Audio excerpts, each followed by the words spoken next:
This is our friend Ada Knopfsinger's neighborhood.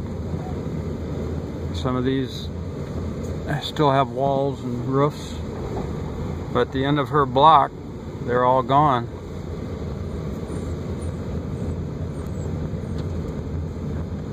This looks like a war zone or something. And some stranger came through here right after the tornado, like immediately afterwards, with pieces of plywood in their truck, and they boarded up windows that have been blown out or broken out, including Ada's. They didn't know Ada. Can you imagine? And they'd saved her place from getting water damage because there was rain right after the tornado.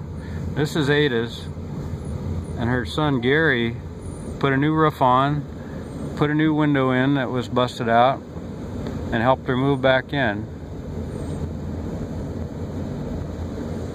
So she was, and there was field, the field was full of debris, and people have been working, gathering up the debris, and now they got piles of dirt pushed up with the debris in it, so farmers can plant their fields again next spring.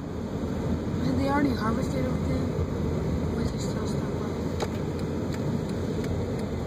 When do you do harvest? Right. Tornadoes in fall.